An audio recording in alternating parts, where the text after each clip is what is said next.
Mesdames et messieurs, bonjour et bienvenue sur Diagonale. Notre invité ce dimanche, c'est Franck Kenevo. Il est expert en décentralisation. Franck Kenevo, bonjour. Bonjour. Avec vous, nous parlerons des dernières actualités, surtout le recours en invalidation contre la candidature du maire de Boycon, Luc Atropo, du maintien des élections communales et surtout de la dernière décision de la Cour africaine des droits de l'homme et des peuples. Joël Tchogé, bonjour. Bonjour à vous, Jean-Yves Dumitopé.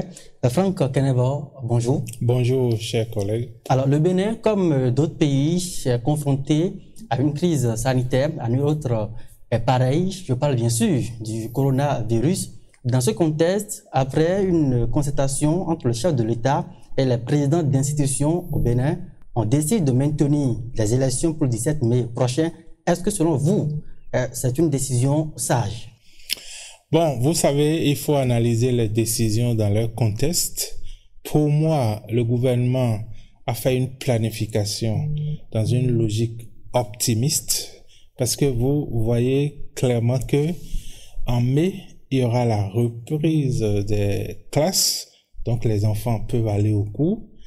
À partir de ce moment, on peut voter et donc je considère que le gouvernement est dans une planification optimiste que d'ici un mois, nous allons maîtriser la crise sanitaire comme c'est le cas depuis hier en Allemagne où après quelques semaines, ils sont arrivés à un niveau où le patient 1 ne contamine plus forcément un autre patient. Donc ça, c'est la capacité du gouvernement à faire appliquer les mesures que lui-même il a édictées, à savoir que les gestes barrières soient observés et qu'il n'y ait pas mélange de population, surtout ceux qui viennent de l'étranger. Donc, sur ce plan-là, on peut se dire que c'est une décision cohérente.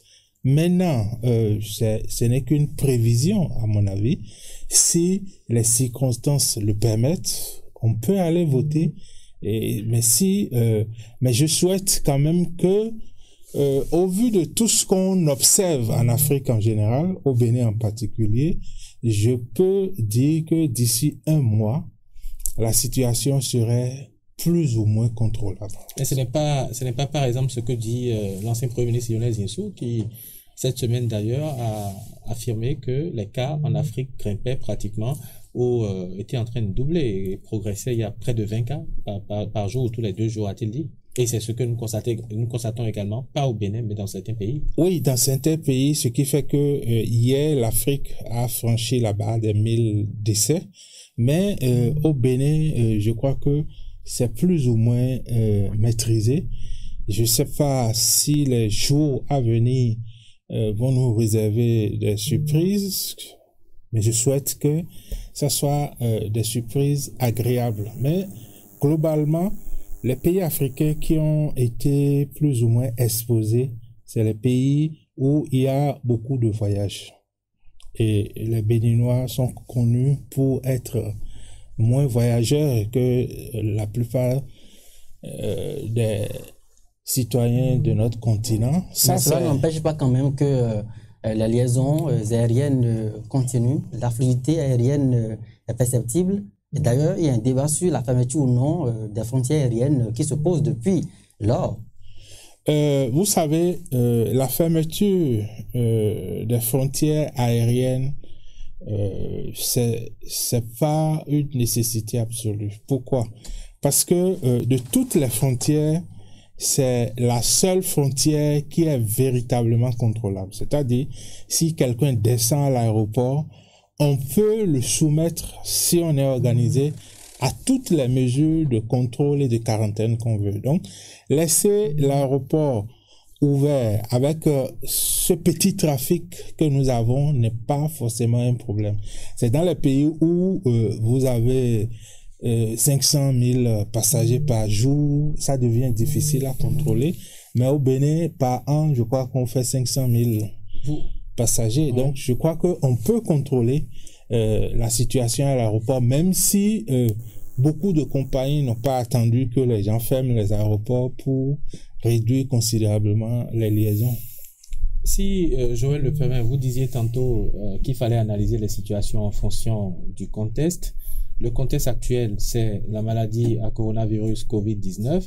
Nous allons organiser les élections le 17 mai. Vous, généralement, vous êtes connu comme un expert dans le domaine de la décentralisation. Vous militez pour le développement local, pour l'implication également des populations. Est-ce que vous pensez réellement que dans ce contexte, les populations sortiront pour aller voter? Et est-ce que nous aurons réellement, est-ce que le développement à la base va encore une fois se matérialiser à travers les élections que nous allons organiser le 17 mai prochain? Non, vous savez, il y a deux impératifs qu'il faut concilier. Il y a l'obligation quand même de tenir ces élections, de respecter le calendrier démocratique de notre pays, de sorte que si nous avons un calendrier électoral qui nous oblige à faire les élections à cette période donnée, l'idéal serait de respecter cela. D'autant plus que si vous regardez dans les réformes politiques en cours dans notre pays, les maires qui seront désignés cette année vont servir de parrain aux candidats pour la présidentielle. Et donc, c'est une élection qui a d'autres implications. Deuxièmement, je pense que ces élections auront forcément des points faibles. Pourquoi? Parce que premièrement, cette affaire de Covid-là, ça va durer des mois. C'est-à-dire, il y a un combat que tous les gouvernements mènent aujourd'hui, c'est de maîtriser l'épidémie, la pandémie. Mais ensuite, on va passer peut-être 6 mois au moins à vivre avec les gestes barrières. Et donc, parce qu'il y aura toujours la psychose. Tant qu'il n'y aura pas un vaccin, tant qu'il n'y aura pas un traitement efficace, on va toujours rester dans les gestes barrières pendant peut-être 6 mois. Donc, à partir de ce moment, on ne peut pas ne pas tenir les élections pour les raisons que j'ai évoquées tantôt. Mais deuxièmement, ces élections seront limitées par rapport à leur impact, parce que il faut quand même faire un vrai débat par rapport aux enjeux de la décentralisation. Il faut faire un vrai débat par rapport au projet de ville que les différents candidats proposent. Une élection, c'est un moment de fête, d'échange et de débat. Mais si il y a cette maladie qui circule, c'est que ces éléments vont manquer. Mais comment fait-on alors? On va se rabattre sur le numérique, sur les médias, mais il y aura un coût que l'État va forcément prendre en charge. De quelle nature? Vous savez, aujourd'hui, les frais qui sont liés au meeting, on ne peut pas dire aux candidats, à toutes les listes, de convertir ça en campagne média, parce que c'est pas évident. Mais pour qu'il y ait un peu d'équilibre, il faut que, au niveau de la HAC, on puisse s'organiser pour permettre, pendant la pré-campagne, à tous les candidats de pouvoir présenter leur projet de ville, de pouvoir se présenter aussi, parce qu'une élection, c'est présenter le candidat et présenter le projet. Alors, vous qui êtes avisé de ces questions électorales en Afrique et au Bénin singulièrement, est-ce que vous pensez que circonscrire les campagnes dans le champ médiatique serait donc une bonne approche quand on sait que les médias, pour la plupart, c'est un médium qui est distant un peu des populations, alors que nous parlons d'élections locales? Non, vous savez, peut-être que c'est par là que les médias vont renouer avec les citoyens. Mais je pense que si il y a une vraie campagne, d'abord une vraie pré-campagne, puis ensuite une vraie campagne électorale sur l'ensemble des médias, et que les moyens sont mis à la disposition de toutes les listes pour que les gens puissent s'exprimer puisse débattre, confronter les projets de ville, ne serait-ce que dans les grandes villes, et qu'il y ait un débat sérieux de fond. D'abord sur les enjeux. Pourquoi nous avons voulu décentraliser? Quel est le bilan qu'on peut faire de 17 ans d'expérience dans notre pays? Et qu'est-ce que chacun propose pour développer les différentes communes? Il faut un débat de fond. Et ces débats-là, depuis 2015, moi j'ai été impressionné par le rôle que les médias sociaux ont joué dans les élections législatives de 2015. J'ai vu comment... le débat a été fait par les internautes sur la toile. Sur la toile, sur WhatsApp, tout ça là. Et donc ça, c'est à un moment où on supposait que les organes qui étaient les plus grands, qui devraient être à la disposition de tous les candidats, avaient montré leurs limites. Et relayaient peut-être un seul son de cloche. Et donc, du coup, il s'est développé sur les médias sociaux un intérêt formidable pour les élections. Et je suis sûr que les résultats des législatives ont été impactés fortement par les médias sociaux en 2015. On peut faire un débat profond, sérieux, en 3 semaines. Mais est-ce qu'on peut concevoir une offre politique de développement sur 5 ans, en 1 mois, en 3 semaines, en 2 semaines? Non, vous savez, par rapport aux élections locales, nous sommes dans la proximité. Donc, nous sommes avec des personnes qui sont censées connaître le milieu, qui ont déjà vécu le diagnostic et qui ont des approches de solutions. Ça, c'est vraiment simple d'aller au projet de ville et de faire des propositions concrètes. Donc, moi, je suis pas inquiet. Ce qui m'inquiète, c'est la disponibilité des médias traditionnels et des médias sociaux et à quel prix. Parce que si vous prenez la plupart des partis politiques, je ne suis pas sûr qu'il y ait des dispositifs de communication au niveau digital et au niveau des médias traditionnels bien huilés. Donc ça, c'est un défi que les différentes formations doivent s'organiser pour relever. Parce que si on vous dit qu'il n'y aura pas de meeting, il n'y aura pas de porte-à-porte et autres, ça veut dire que vous avez des canaux qui sont là, les médias, pour véritablement vous accompagner. Donc ça, c'est un défi qu'il faut relever. Est-ce que tout ce que vous exposez là ne vous amène pas, par exemple, à conclure qu'il faut revoir le calendrier? Oui, l'idéal aurait été de repousser ces élections, mais on va rentrer dans la saison des pluies. Après, il y aura d'autres contingences, il y aura les présidentielles. La présidentielle qui va se profiler à l'horizon, je sais pas. C'est difficile de déplacer, de modifier un calendrier électoral parce que justement, il y a des contraintes climatiques, il y a l'agenda national et international, il y a d'autres élections qui entrent en ligne de compte. Au-delà de ces contraintes, il y a eu cette décision de la Cour africaine des droits de l'homme et des peuples qui est tombée hier. La Cour africaine, suite à une requête de Sébastien Adjavon, demande à l'État béninois de suspendre le processus électoral.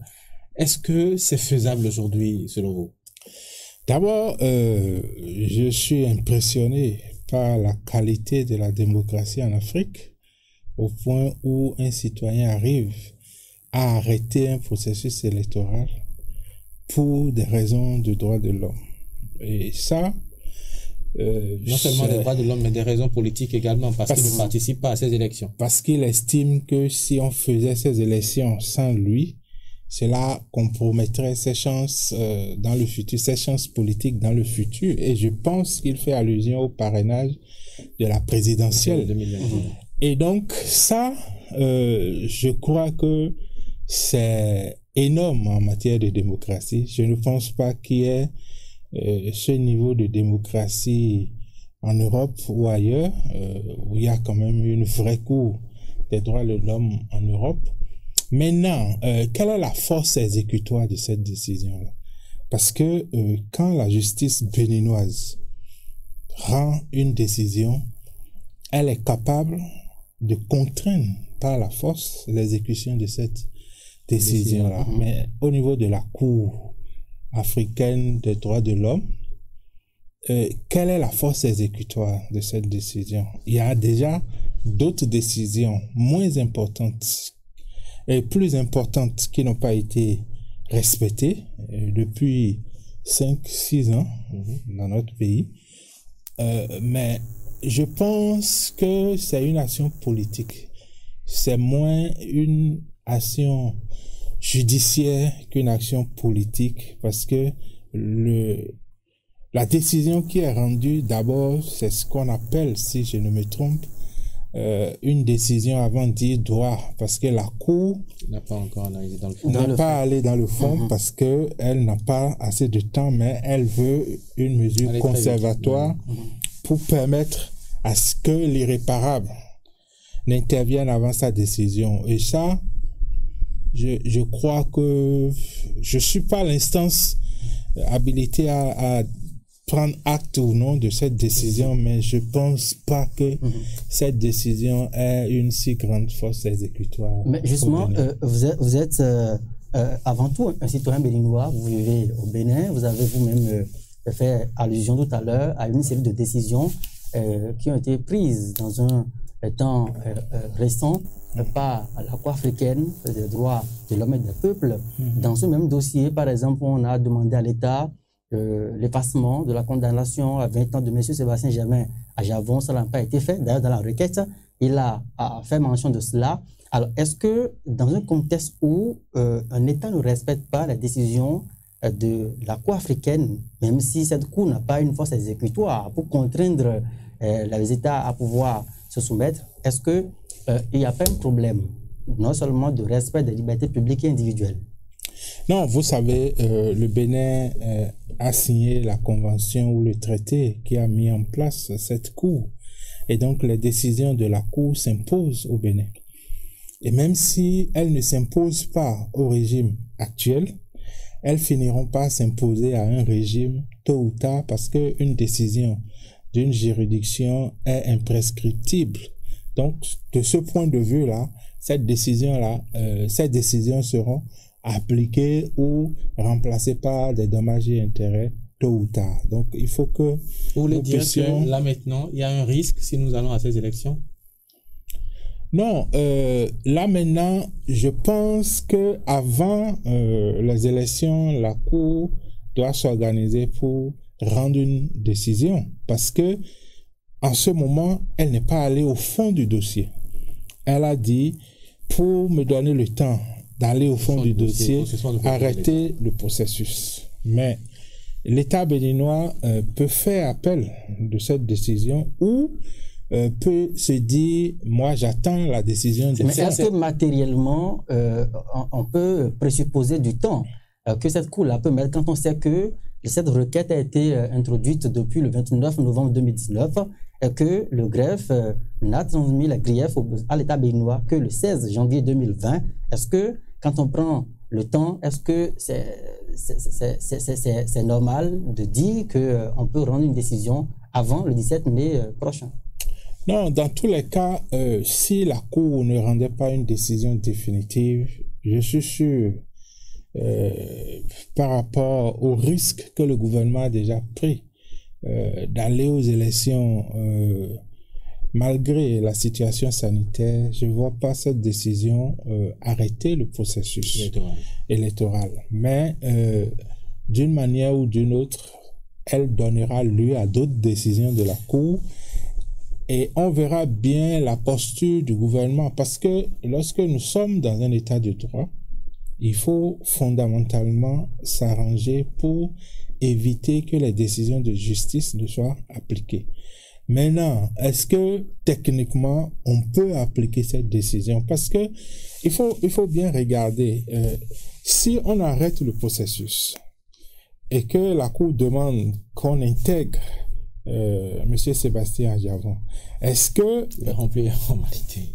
Il a son parti a déposé les dossiers, donc il y aura une cascade de conséquences, c'est quand même exceptionnel on peut dire sans risque de se tromper que c'est pratiquement pour la première fois que ça arrive en Europe, qu'une cour rende une décision pour demander à un État de suspendre un processus électoral. C'est généralement les instances sous-régionales, quand il y a des conflits et tout, qui interviennent pour dire, bon, essayer de revoir les différents protagonistes et tout pour pouvoir réorganiser, par exemple, les élections ou pacifier le climat politique. Pourquoi est-ce que la Cour africaine des droits de l'homme est plus fait aller à cette extrémité selon vous? Est-ce que le malaise est aussi profond au Bénin quand on veut parler du milieu politique?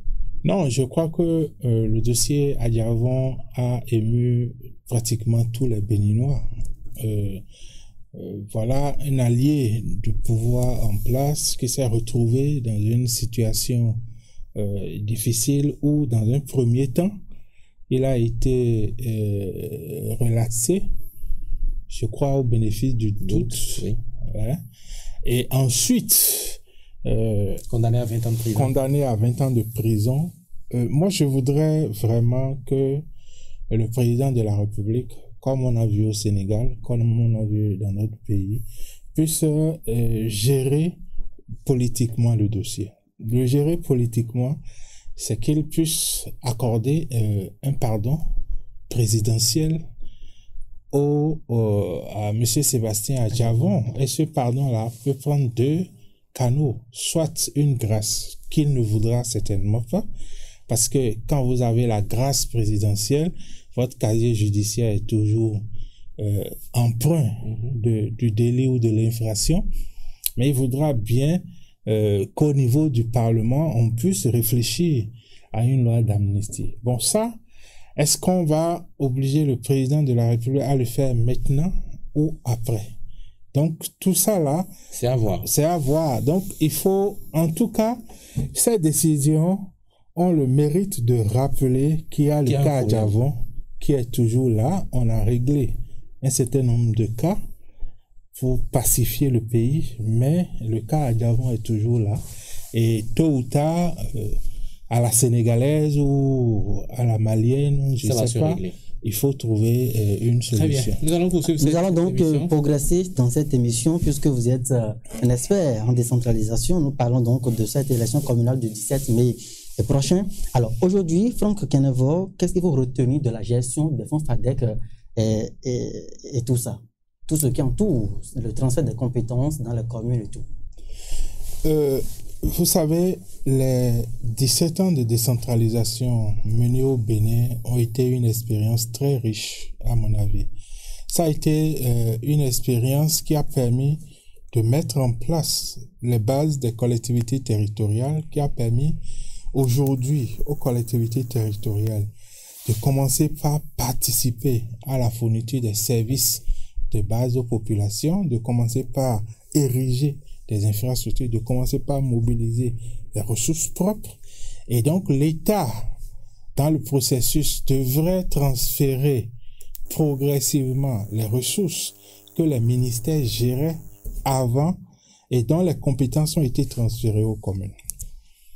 Il y a, je crois en 2003, c'est le ministère de l'environnement, de l'habitat et de l'urbanisme que dirigeait M. Luc Yankaya en ce moment, qui avait décidé de transférer tous ces projets, ces dossiers-là aux collectivités territoriales, à commencer par les communes à statut particulier. Il a fait Cotonou, il a programmé Porto-Novo quand le président de la République lui a demandé d'arrêter ce processus. Et depuis cet arrêt-là, nous sommes dans un combat perpétuel pour le transfert des compétences et des ressources. En 2009, le gouvernement va créer les fonds FADEC, je crois que c'est en 2009, je crois que je ne me trompe pas, va créer les fonds FADEC qui permettent de capitaliser les fonds des partenaires et les ressources budgétaires dégagées pour les collectivités territoriales. Je crois que ça avait commencé avec 7 ou 11 milliards. Aujourd'hui, nous sommes à 48 milliards. Mais dans les 48 milliards, il y a des ressources que les ministères gèrent par rapport à des compétences communales et que les ministères, par exemple la construction des salles de classe et autres, que les ministères doivent transférés aux collectivités territoriales. Et donc, nous sommes à 47-48 milliards aujourd'hui, ce qui montre qu'il y a eu un chemin de ces ressources-là. Et ces ressources-là permettent aux collectivités territoriales de faire des investissements.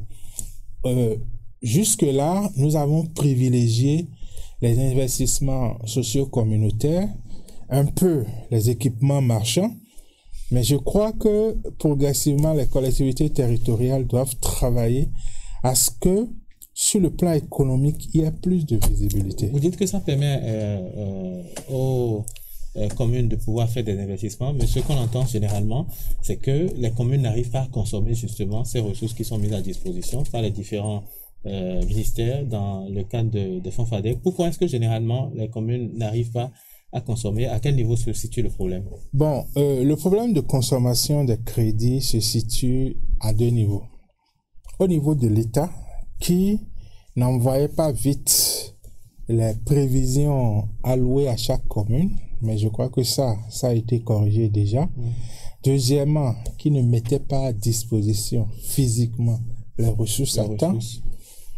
Et de l'autre côté aussi, il y a un problème de ressources humaines au niveau des collectivités territoriales.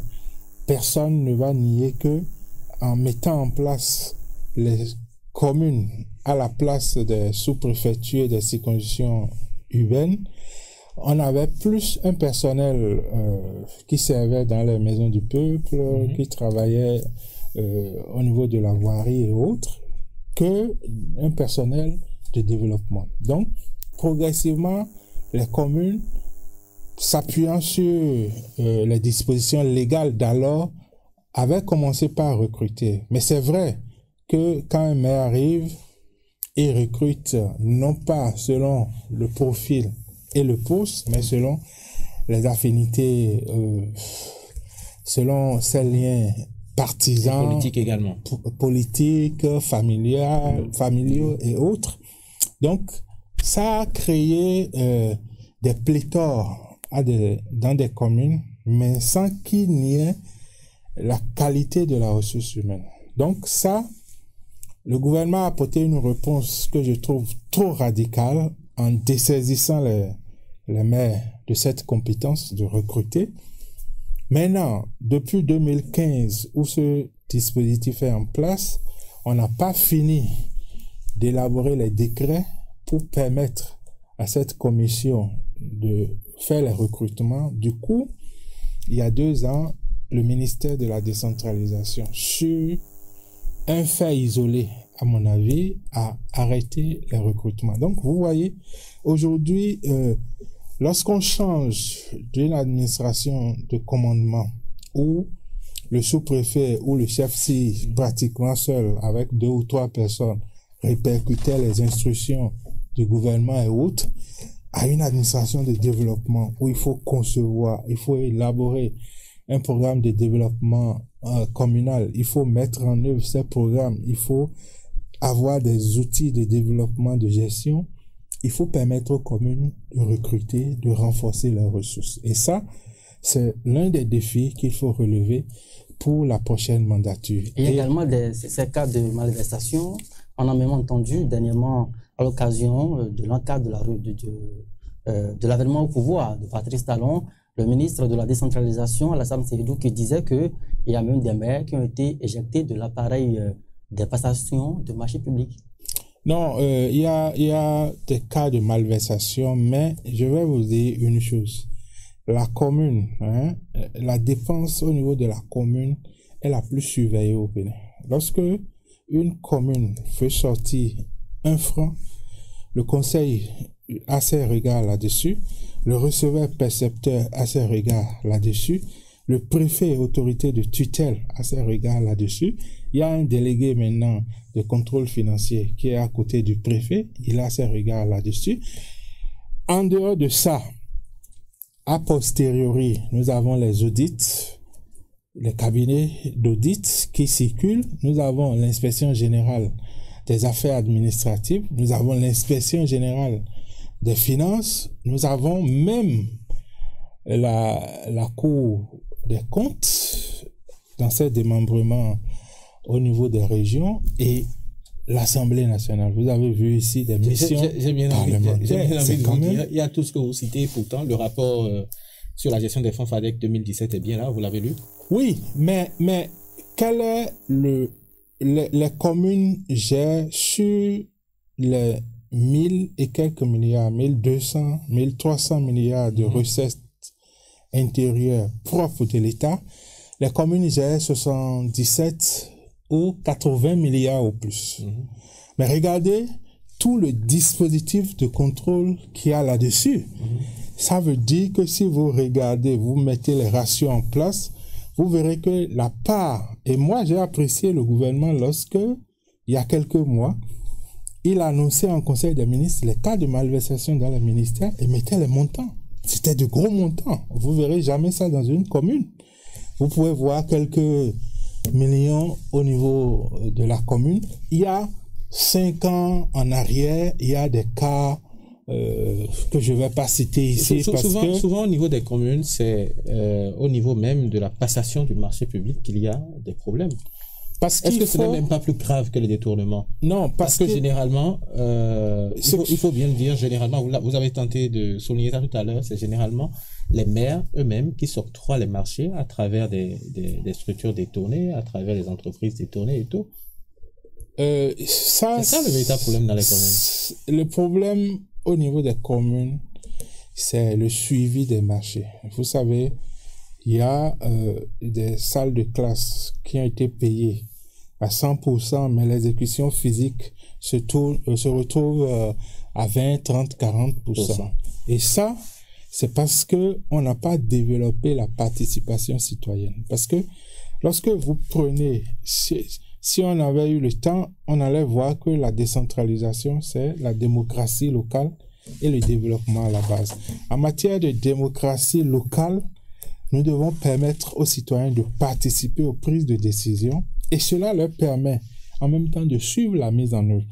Et aujourd'hui, le gouvernement est en train de travailler à instituer le budget participatif dans les communes qui permet aux citoyens de participer à l'exécution d'un volet du budget, ne serait-ce que le volet investissement. C'est extraordinaire. Donc, nous sommes pratiquement à la fin de cette émission. Il y a beaucoup de choses. Il y a beaucoup de questions que nous avons encore posées. Il reste un mois avant les élections communales. On aura certainement d'autres occasions pour revenir sur tous ces sujets. Ce sera avec plaisir. Tout ce qu'il faut corriger pour les 5 prochaines années concernant la décentralisation. Alors, mais il y a des questions nous allons donc conclure cet entretien. Allez, je dis, pas ce fait qui fait polémique. La candidature du maire de Boycon dans le 13e arrondissement de Cotonou, M. Luc Setondji Atropo. Vous savez qu'en semaine, il y a un recours en invalidation contre sa candidature qui a été déposée à la Cour suprême. Que dites-vous de cette action et que pensez-vous personnellement de cette migration de M. Luc Setondji Atropo de Boycon à Cotonou? Bon, je comprends que c'est la première fois qu'un maire d'une commune A décide de venir dans une commune B. Mais comme je le dis, la chose est possible par rapport aux grandes villes, par rapport à Cotonou, à Parakou, dans une moindre mesure.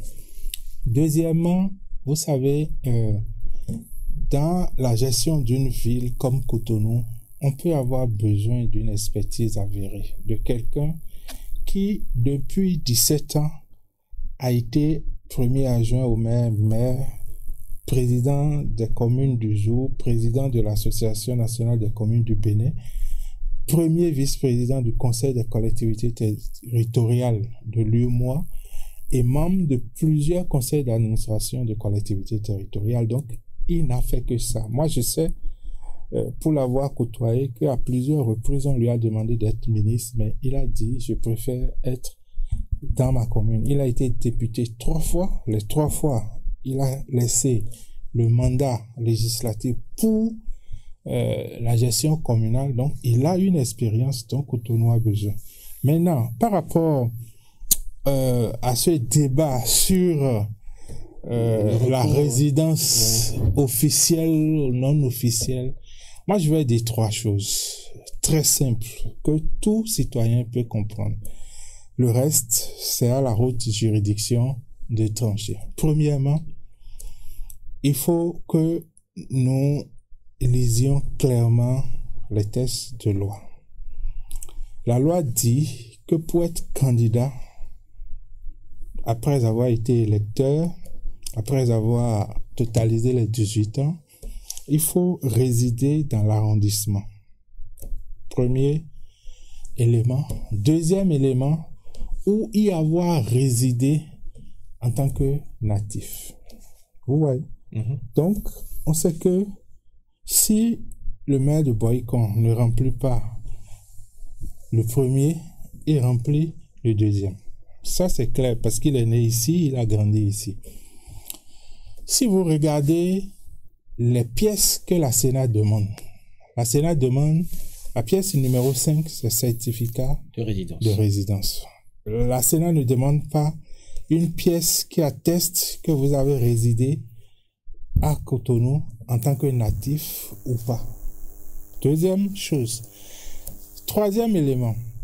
Les gens prennent l'article 194, je crois, du Code électoral, qui dispose qu'une fois élu, le maire doit avoir sa résidence dans la commune. Le maire et ses adjoints.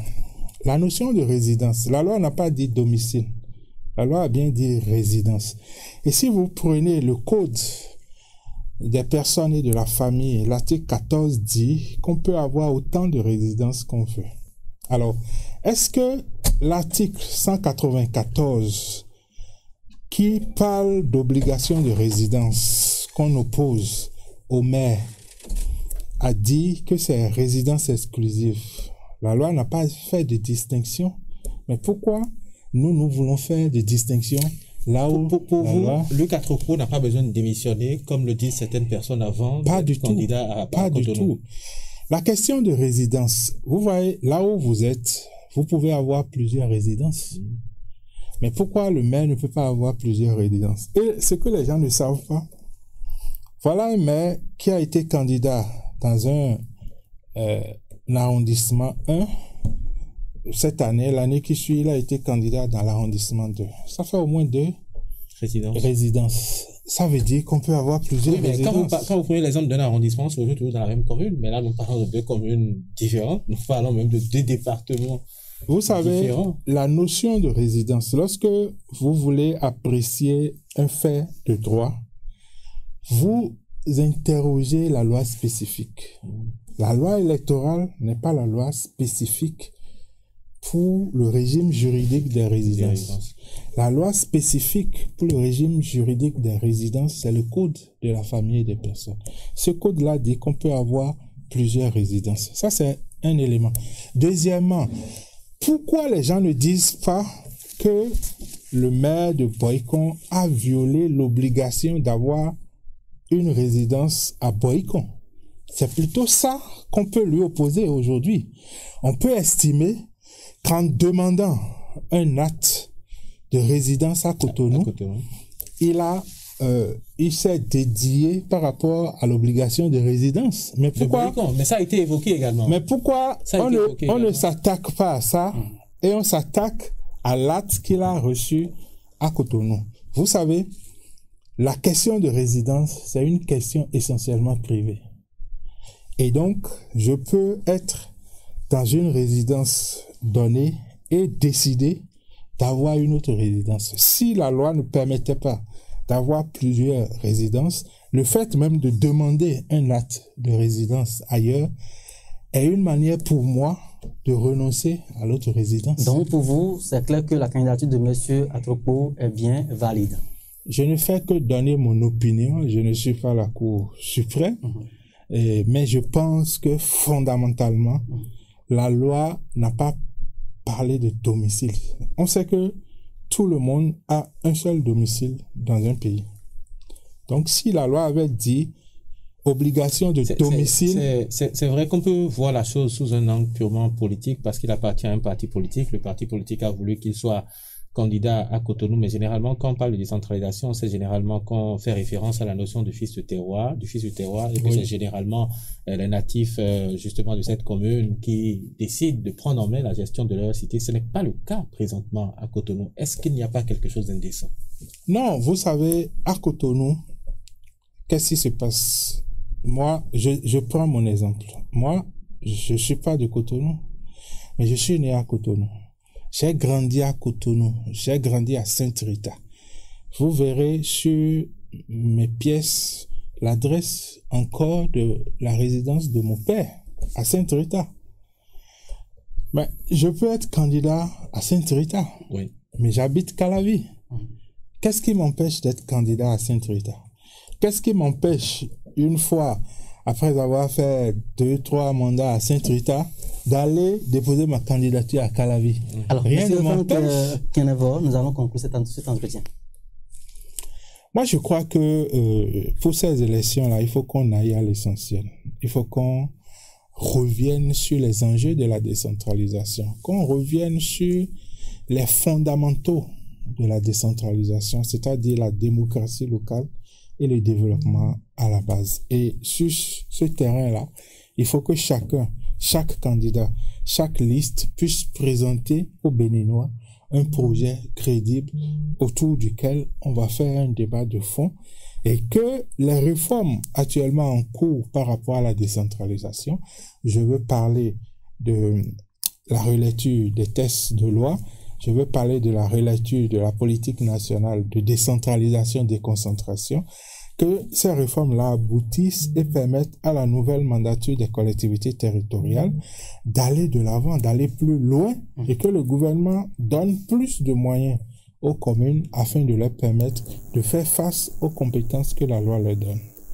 Merci à vous, M. Franck Kenevo. Je rappelle que vous êtes expert en décentralisation. Merci également à vous. Merci, Joël. Allez, à dimanche prochain.